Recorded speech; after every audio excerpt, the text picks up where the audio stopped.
Vamos a abrir nuestras Biblias en un pasaje que se encuentra en Lucas capítulo 18 y voy a leer desde el versículo 1 al 8. Quiero hablar acerca de la oración, un poco la importancia, la necesidad. Y acá es una parábola acerca de la viuda y el juez injusto. Y dice así la Escritura.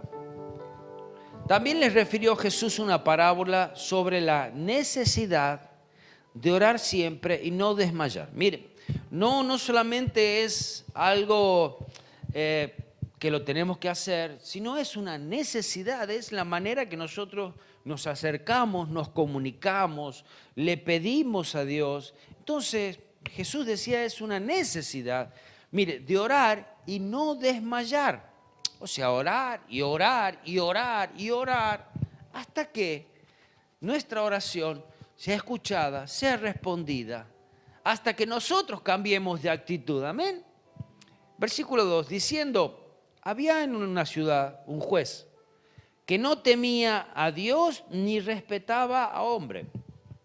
Había también en aquella ciudad una viuda, la cual venía a él diciendo, hazme justicia de mi adversario. Y él no quiso por algún tiempo. Pero después de esto dijo dentro de sí, aunque ni temo a Dios ni tengo respeto de hombre, sin embargo, porque esta viuda me es molesta, le haré justicia. No sea que viniendo de continuo me agote la paciencia. Y dijo el Señor, oíd lo que dijo el juez injusto. ¿Y acaso Dios no hará justicia a sus escogidos que claman a Él día y noche? ¿Se tardará en responderle? Os digo que pronto les hará justicia. Pero cuando venga el Hijo del Hombre, ¿hallará fe en la tierra? Amén. Acá Jesús les estaba enseñando a sus discípulos la necesidad de orar, la necesidad de permanecer, de persistir, de estar allí, de clamar. Y como si ese juez injusto que no temía ni a Dios ni a hombre, dice, puedo responderle, dice, no vaya a ser que me agote la paciencia. Mire cuánto más Dios responderá nuestras oraciones. Orar siempre no es solamente cuando me encuentro apretado o en necesidad, porque ahí sí sale el ay Dios, el ayúdame Dios. Entonces es orar siempre. Es de persistir, es permanecer. No importa cuál sea la imposibilidad, no importa cuál sea la necesidad. Y si alguna vez no hay necesidad, ¿por qué no orar? ¿Que solamente tenemos que orar cuando hay necesidad?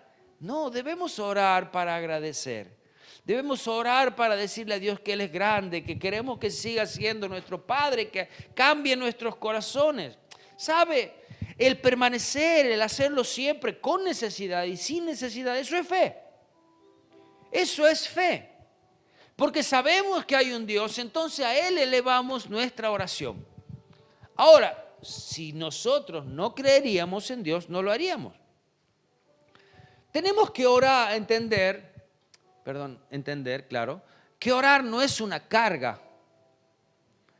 Orar no es un tiempo perdido. Orar no es algo sin sentido. Cuando nosotros oramos, estamos hablando con Dios. Porque orar es buscar, orar es clamar, orar es llamar, orar es tocar la puerta de los cielos. Orar es esperar. Orar es creer. A quien yo oro, a quien yo le pido. ¿Y orar hasta cuándo?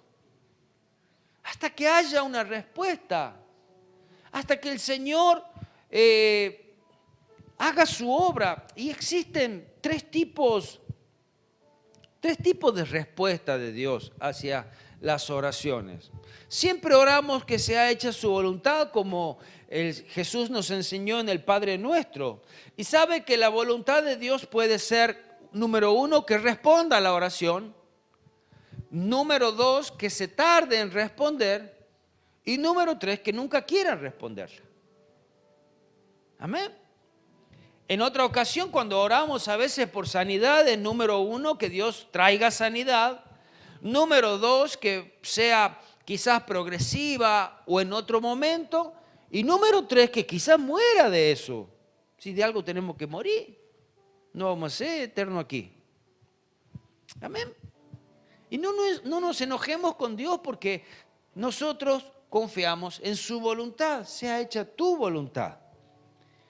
Este juez tuvo que responder a la viuda porque lo estaba hartando. No era por su bondad, porque no era bueno, dice, no tenía temor ni de Dios ni de hombre. Era un juez injusto, pero por su insistencia dice, yo lo voy a responder. No le importaba lo que ella le estaba pasando, pero lo que ella estaba haciendo era cansarlo. Dice, voy a responder. Sintió esa presión, sintió esa necesidad de tener que solucionar el problema de esta viuda. Y mire, ¿cuántas veces nos ha pasado a nosotros con nuestros hijos? Que de pronto de tanto insistir, ahí tienen. Hay otra frase que dice, tanto va el cántaro a la fuente que se quiebra, ¿verdad? Y bueno, Dios responde. Siempre va a responder a su tiempo. Dios no va a responder ni antes ni después, porque Él sabe el momento justo. Él sabe cuándo no nos va a hacer mal, sino que nos va a hacer bien. En el último versículo de este pasaje que hemos leído, dice, ¿hallará fe en la tierra cuando el Hijo del Hombre venga? ¿Hallará fe en la tierra? En otra versión de una Biblia, decía, ¿acaso encontraré gente que confíe en Dios? De esta clase de fe nos llama, nos advierte. ¿Hallará fe en la tierra quizás como una fe tan firme como la de esa viuda? ¿Hallará gente que lo busque, aunque las cosas no se vean bien, con una fe persistente? Con esa fe que diga, yo veo todo mal, pero Dios lo dijo, Dios lo hará. Quizás sea un pequeño remanente fiel. Porque si Jesús decía, ¿hallará fe en la tierra? ¿Será que voy a encontrar de aquellos que creen realmente en Dios? No solamente de aquellos que se llaman seguidores, pero no aman a Dios. Por ejemplo, hay equipos de fútbol, aquí tenemos dos bastante grandes, Atlético Tucumán y San Martín. Simpatizo por uno de ellos, pero ni me va ni me viene si pierdo. Quizás disfruto si ganan, no pasa nada si pierdes. ¿Seremos de esa clase de cristianos? ¿O seremos de esa clase de cristianos como esos que van todos los días a la cancha? Gane, pierda, sol, lluvia, calor, esté el último de la tabla, esté puntero. Porque hay de los exitistas que están, si va puntero, ahí va. Y si no va puntero, bueno, ya está todo mal, que esto, que lo otro. No, seamos de aquellos que permanecen, de aquellos que no aflojan, de aquellos que están allí, que siguen al Señor, porque ¿sabe qué? No es que me hace un bien a mí, porque se hace un bien a usted. Porque Dios va a pesar los corazones. Un día va a pesar los corazones. Y yo no podré poner mi corazón por el suyo, ni usted por el mío. Así que hallará fe en la tierra. Y nos lleva también a pensar en esa reflexión que encontramos en el libro de San Mateo, capítulo 24, versículos 12 y 13, cuando el Señor hablaba cómo serían los tiempos finales. Y los tiempos finales, en estos dos versículos, dice, y por haberse multiplicado la maldad, el amor de muchos se enfriará. Mas el que persevere hasta el fin, este será salvo. Entonces, lo que nos lleva a que esa fe disminuya, lo que nos lleva a que de pronto el Señor se haga esta pregunta, ¿hallará fe en la tierra ¿Cuál es esa causa? Hay una causa. ¿Cuál es la causa de esa lejanía con Dios? Porque usted no se está apartando de algo malo, usted se está apartando de Dios cuando ese corazón se enfría, cuando la fe deja de ser fe, cuando el amor se hace tibio, cuando el amor se hace frío, cuando dejas de amar a alguien, inevitablemente empiezas a alejarte de él o de ella. Quizás a usted le ha pasado con un amor que no fue, con un muchacho, con una chica que alguna vez quizás se quisieron. Y después, cuando ya comenzó a flaquear el amor, empezaron a alejarse. Quizás dejan de verse, dejan de mandarse mensajes, dejan de llamarse, hasta que desaparece. No es muy distinto con nuestro amor hacia Dios. Y usted lo va a ver, que es tan fácil como viendo cómo cada uno da de a uno los pasos para atrás, hasta que desaparece. Y ya no siente nada por esa persona. Lo que pasó, pasó. Y de pronto hasta quizás en algún momento puede llegar a hablar mal. De ese amor que había, de pronto hasta llegamos a hablar mal. Así es cuando uno se aleja de Dios. Deja de buscarlo, deja de orar, deja de venir a la iglesia, deja de compartir con sus hijos. Amén. A causa de ese enfriamiento. Un predicador escocés decía: mi deber es pasar las mejores horas en comunión con Dios. ¿Tiene algún momento preferido de su día? Yo sí, a mí me gustan las tardes. Para mí esos son los momentos más especiales del día. A la mañana para mí es muy difícil, a la noche también, pero la tarde es fabulosa y casi sagrada. Las mejores horas en comunión con Dios. Dice, no puedo abandonar en un rincón el asunto más noble y provechoso. Empleo en orar las primeras horas de la mañana, decía él, porque durante ellas no hay ninguna interrupción. No descuido el buen hábito de orar antes de acostarme, pero tengo cuidado de que el sueño no me venza cuando despierto en la noche y debo levantarme a orar. Había 3 horas por lo menos que él ponía en las cuales iba a orar de seguro, al levantarse, al acostarse y si se despertaba en la noche. Amén. Había otro, Adoniram Hudson me parece que era, la cuestión que él oraba, no sé, como 8 veces en el día. Lo tenía, pero no lo he puesto. Varias horas en el día, orar, varias veces. Es más, el apóstol Pablo enseñaba a orar sin cesar. Uno puede estar orando todo el tiempo. Uno puede mantenerse en comunión todo el tiempo. Los teléfonos de hoy en día permiten que nosotros entre las personas podamos tener una comunión casi constante, ¿verdad? Y el que quiere y puede, tiene el tiempo, lo hace. Está todo bien. Y así podemos hacerlo con Dios porque no hay ninguna interferencia. Yo puedo estar orando con el pensamiento, puedo estar orando en voz alta, en voz baja. Y Dios me escucha y también va a responderme. Debemos orar siempre. Debemos orar siempre. No hasta que Dios nos escuche. ¿Qué es importante? Que Dios nos escuche o orar hasta que nosotros escuchemos su voz. Pensamos, ¿Dios tiene la necesidad de escucharnos? Quizás sí, nos escucha siempre, nos escucha siempre, porque todo lo que usted habla, bien o mal, buenas palabras o malas palabras, Él ya la escuchó, pero nosotros siempre escuchamos la voz de Dios. Debemos orar, no hasta que Dios escuche nuestra voz, sino hasta que nosotros escuchemos su voz. Porque nosotros somos lo que necesitamos una respuesta. No es que Él va a dejar de ser Dios porque nosotros no oremos. Señores, Él va a seguir siendo Dios.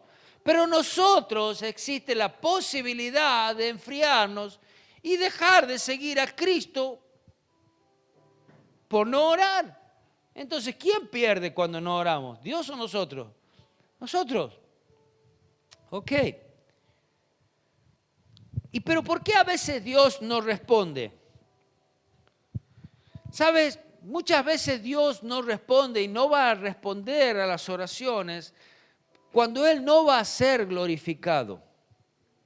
Existe tantas personas que se han acercado a Dios buscando un milagro. En muchos de los casos, Dios le dio el milagro. Y en muchos de los casos, no. Yo he orado por un montón de personas que nunca las había visto y después nunca las vi tampoco. Pero Dios sabe a dónde va a hacer un milagro. Cuando Él no va a ser glorificado, no lo hace. Dice en Juan 14, 13 y 14,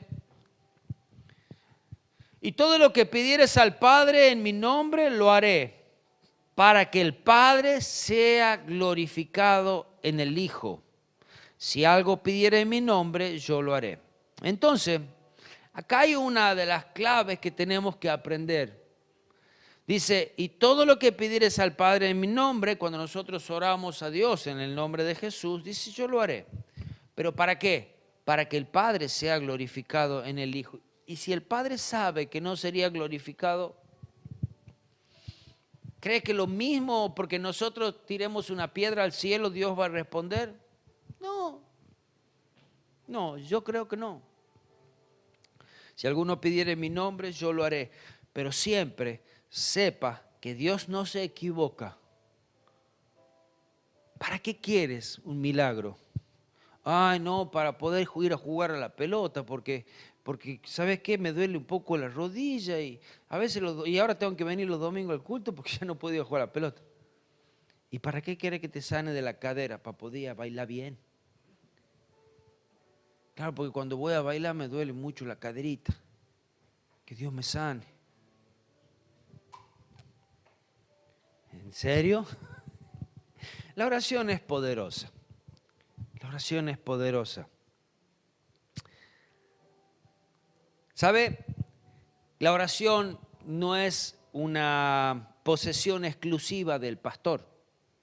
La oración no es la posesión exclusiva de algún líder, de algún músico o de los hermanos de la oración. No, o de los intercesores. No, la oración es algo, es nuestra manera de comunicarnos con Dios. Todos tenemos esa posibilidad y esa necesidad y ese derecho de orar. Tú lo puedes hacer, tú lo tienes que hacer. Esa es una parte vital de nuestras vidas, del cristiano. Si nosotros no oramos, somos, cristianos mudos y nos vamos enfriando porque no le damos a Dios lo que ni siquiera conoce nuestros deseos.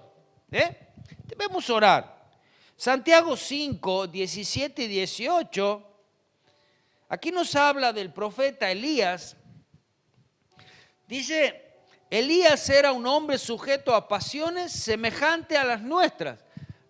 Estamos comparando la vida nuestra sujeta a pasiones como la tienes tú, como la tengo yo, necesidades, tentaciones. Y dice que Elías tenía esa clase de vida. Así era Elías, era igual que nosotros. Dice, y él oró fervientemente para que no lloviese, y no llovió sobre la tierra por 3 años y 6 meses. ¿Alguna vez hiciste una oración para que algo no suceda y después tuviste que hacer la oración de vuelta para que suceda? Bueno, este Elías dijo, no va a llover por 3 años y 6, no va a llover, y no llovió más. Después de 3 años y 6 meses se acordó de orar y volvió a llover. Y otra vez oró y el cielo dio la lluvia y la tierra produjo su fruto. Era sujeto a pasiones, tenía hambre, tenía sueño, tenía frío, se cansaba, tenía calor, le daba miedo, pero tuvo esa fe que es poderosa, creyó en Dios y oró y sucedió, porque él creyó a Dios. Amén. La oración es poderosa. La oración es poderosa.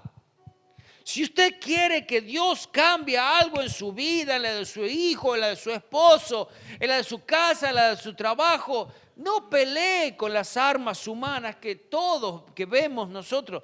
Ore, ore, ore, ore y Dios va a responder. Amén. En otra ocasión, el mismo Elías, vayamos al libro de Reyes, capítulo 18, versículo 23, allí estaba delante de 450 profetas de Baal. Cualquiera de nosotros quizá diría, ay papito, estoy yo solo y hay 450 profetas. La cantidad nomás ya atemorizaba. Primera de Reyes 18, 23.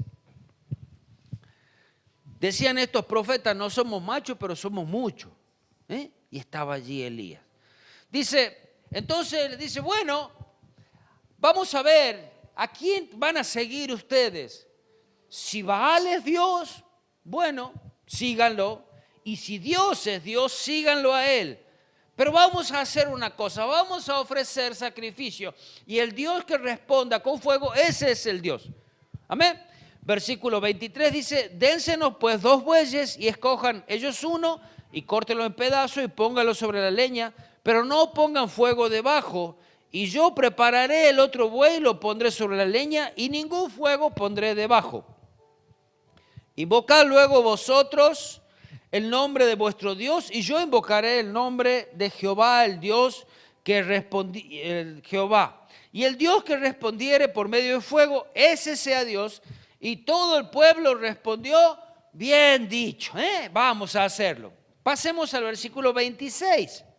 Y ellos tomaron el buey que les fue dado, lo prepararon, invocaron el nombre de Baal desde la mañana hasta el mediodía diciendo, Baal, respóndenos, Baal, respóndenos. Y me lo imagino allí dando vuelta alrededor del altar, saltando, gritando, cantando fuerte, rajándose con cuchillos. Mire, pero no había voz ni quien respondiese.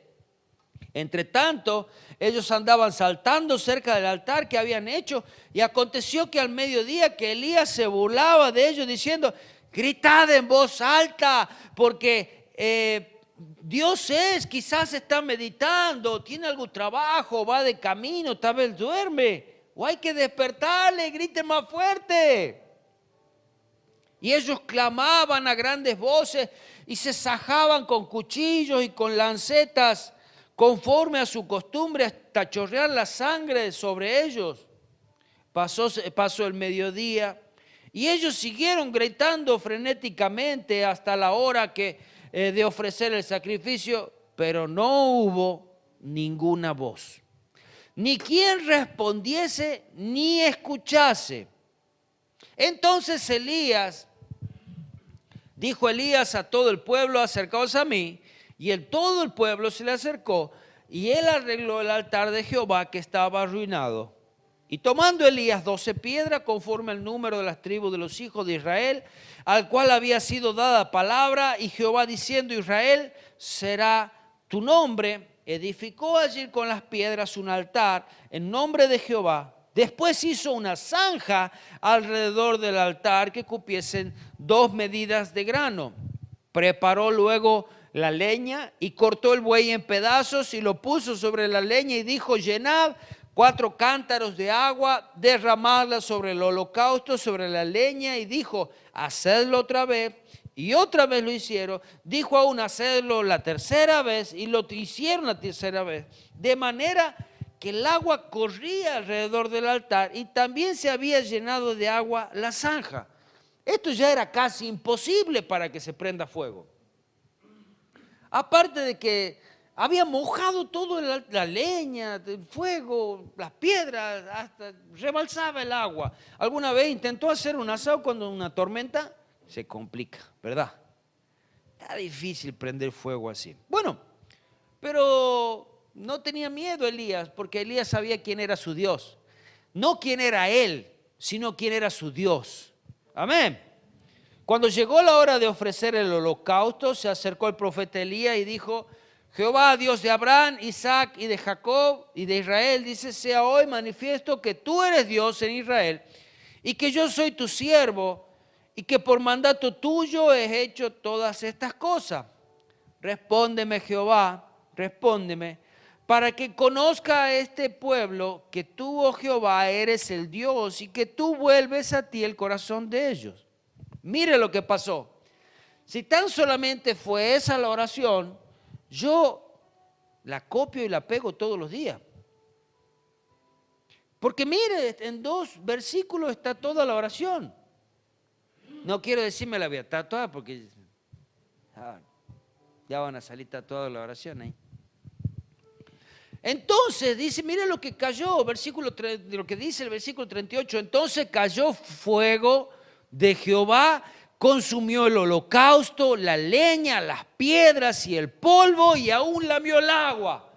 ¿Qué le quedaba duda quién era Dios? Consumió todo, la piedra y el agua. A ver, estaba fácil la leña, estaba fácil el holocausto, pero la piedra y el agua, ahí se complica un poquito. ¿Alguna vez pudo quemar una piedra? Está difícil. El agua también se complica, ¿no? Pero Dios lo hizo. Entonces, viendo todo el pueblo, se postraron y dijeron: Jehová es Dios, Jehová es Dios. Amén, amén.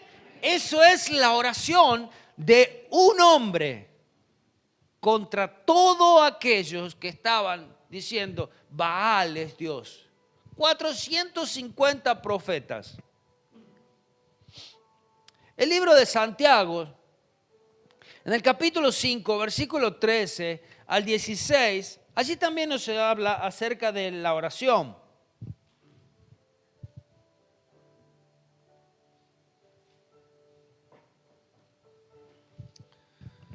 Dice así, Santiago 5, 13 al 16, voy a leer. ¿Está alguno entre vosotros afligido? Ay, estoy re triste, estoy re mal. Bueno, haga oración. Haga oración. ¿Está alguno alegre? Cante alabanzas. ¿Está alguno enfermo entre vosotros? Llame a los ancianos de la iglesia y oren por él, ungiéndole con aceite en el nombre del Señor.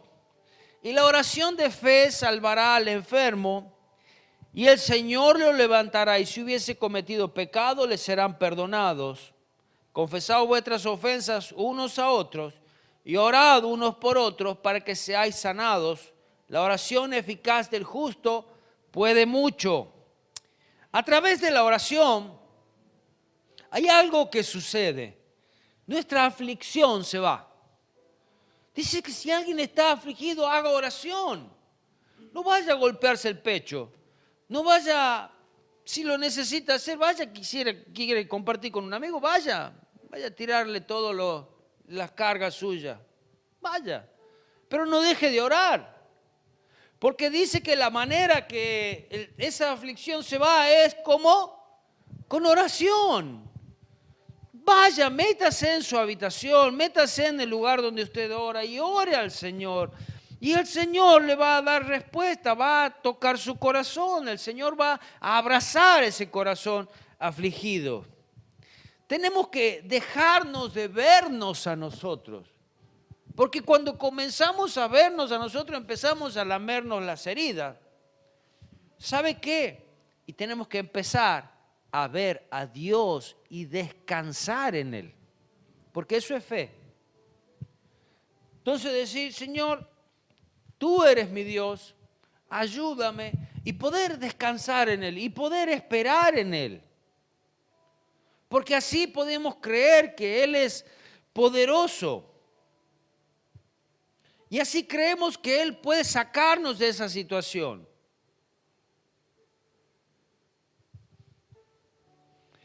Aquí también nos enseña este pasaje que muchas de esas cargas se las puede compartir.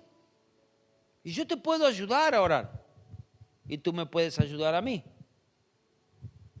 Porque dice en los próximos versículos, orad uno por otros, ¿verdad? ¿Sí? O a veces, lo he visto en estos días particularmente, cómo el Señor, por medio de la oración de su pueblo en favor de alguien, Dios respondía.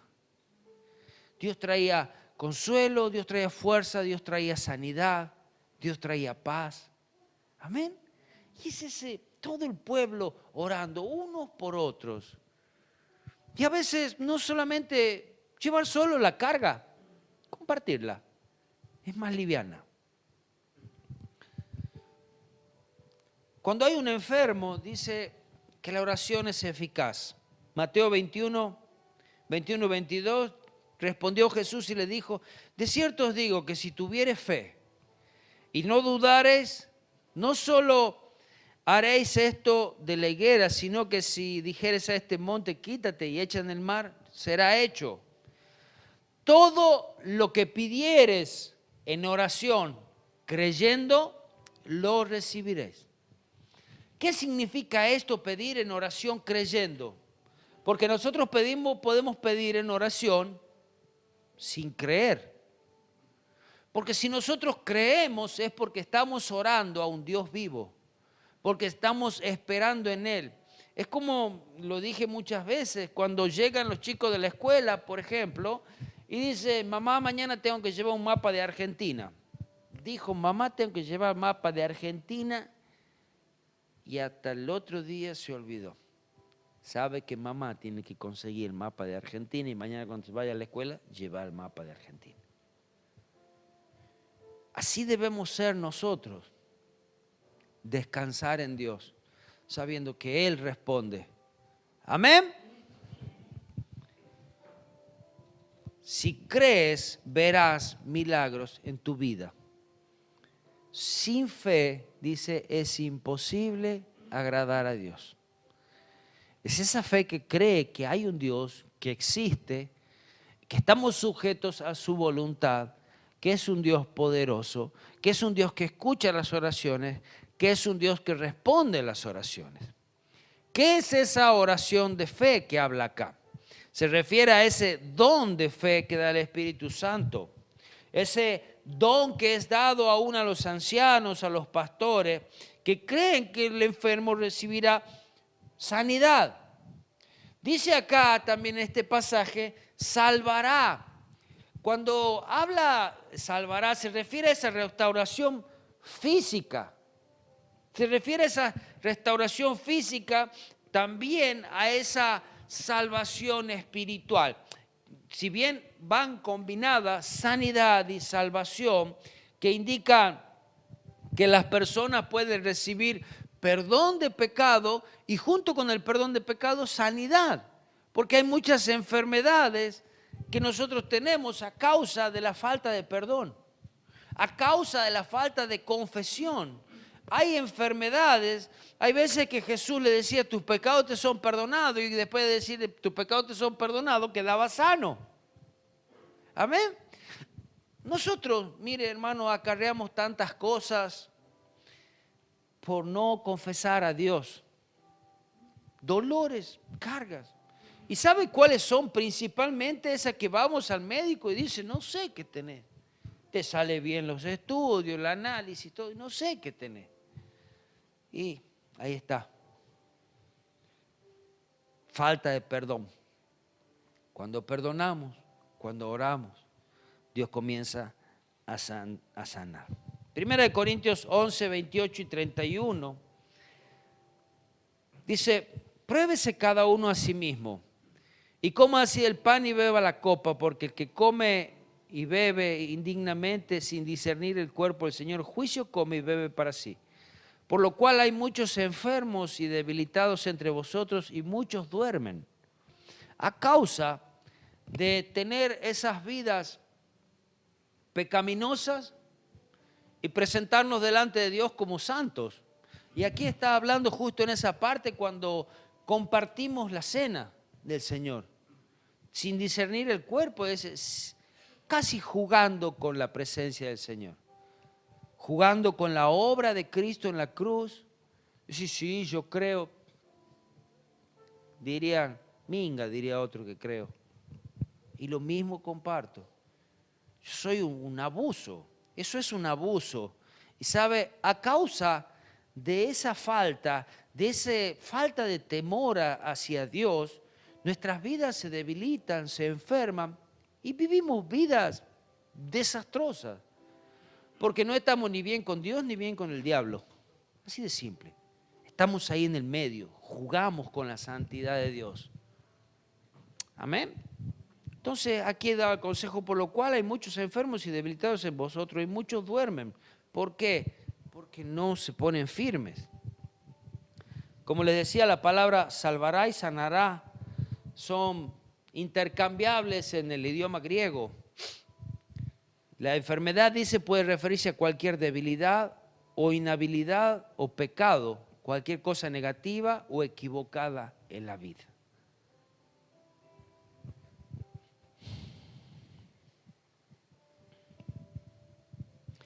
¿Sabe?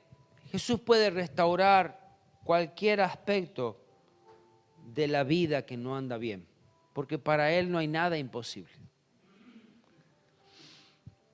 Cuando usted va a un médico y el médico no solo con verlo le dice, yo ya sé lo que tenés, allá no sé, que esté abierto de pie a cabeza, que tenga un lastimado externo. Cuando usted va al médico, usted le tiene que decir lo que le pasa. Me pasa esto, lo otro y lo otro, y no le oculte nada. Porque si usted le oculta algo, él no puede dar un diagnóstico certero. Delante de Dios es igual. Lo que nosotros no le vamos a confesar a Él, Él no lo puede cambiar. Y la vida del hombre es una armonía integral. No es que yo puedo entregarle, sí, Señor, mi corazón, que ande bien, no sé, mi hígado, pero si mi cabeza no está bien, no va a funcionar bien. Entonces debe ser integral. No podemos una parte mía entregada al Señor y la otra parte es mía. Amén. Jesús dijo que seremos perdonados mientras perdonamos. Mire lo maravilloso que es esto. Cuando yo estoy perdonando, ya soy perdonado. Experimentamos amor mientras amamos. No es que de pronto alguien puede decir, ahí no hay amor. Más vale, nunca diste amor. Por eso nunca sentiste amor. ¿Quieres sentir alguna vez amor? Da amor. Nunca vas a sentir amor si no lo das. Amor no es que te vengan, te abracen, te den besos y no sé cuántas otras cosas más. No, amor es dar. Eso es amor. El verdadero amor es eso. Seremos bendecidos mientras bendecimos. Quizás ya lo haya comprobado, que mientras que usted bendecía a otro, es como Dios es maravilloso. ¿Sabe por qué? Porque Dios nos da algo. Y mientras que cuando nosotros lo damos, Él nos da más. Nosotros lo damos, Él nos da más. Nosotros lo damos, Él nos da más. Y cuando nosotros bendecimos, Él nos bendice. Pruébelo. Y de esa manera, es bendecir, es el amor, es el dinero, es todo. Seremos sanados mientras oramos. Ore por otro. Y cuando usted comience a orar por otro y usted se preocupe por otro, se va a dar cuenta que usted no tiene nada. Porque de pronto va a decir, ¿y qué oro para mí? Nada. Yo le voy a decir una cosa. Yo no tengo oraciones que hacer para mí. Yo oro para otro. Y de pronto, no sé, me olvido de las mías. Que otro ore por mí. Yo no estoy, señora, y fíjate que esto, que lo otro de mí, fíjate que me duele el dedo chiquito. Mientras más damos a otros, Dios más nos bendice. Siempre podemos sembrar una oración de fe. Eso es algo que tenemos siempre en nuestros labios. en nuestras manos. Siembre una oración de fe hacia la vida de otra persona. Siempre esté orando. De pronto, en algún momento de su día, usted se va a acordar de aquel que no lo quiere, de aquel que le ha hecho mal. Ore bendiciéndole. Señor, ten misericordia de esa vida. Señor, ayúdalo. Porque la persona también tiene que saber algo, que la persona que actúa mal, y no es porque es la peor persona, es porque quien está actuando dentro de esa persona lo lleva a eso. Dice que no luchamos contra carne ni sangre, sino contra huestes espirituales de maldad. Amén. Ore por la otra persona, porque esa otra persona que es mala, dañina, todo eso, es igual que usted. Solamente que usted conoció a Cristo y esa persona no. Oremos por los otros con amor, con gozo, con un espíritu de perdón. Esperemos que Dios multiplique las bendiciones sobre la vida de ellos y Dios lo hará sobre nuestras vidas también. Amén. Dice Santiago 5:16, confesaos vuestras ofensas unos a otros, orad unos por otros para que seáis sanados. La oración eficaz del justo puede mucho. La oración es el recurso, es la arma más poderosa que tiene el cristiano, es la comunión con Dios, es la oración con Dios. Esa oración debe venir primero. Debe estar siempre en nuestras vidas. No debe ser el último recurso. Lo último que voy a agarrar. No, cuando ya no puedo más, ¡ay Dios! No. Desde el primer momento de nuestros días. Así era Elías. Oraba a Dios y Dios le respondía. Jesús oraba al Padre y Dios le respondía. Jesús dice que se iba a orar. Mire. Pero su fama se extendía más y más y se reunía mucha gente para oírle y para que le sanase de sus enfermedades. Mas él se apartaba a lugares desiertos y oraba.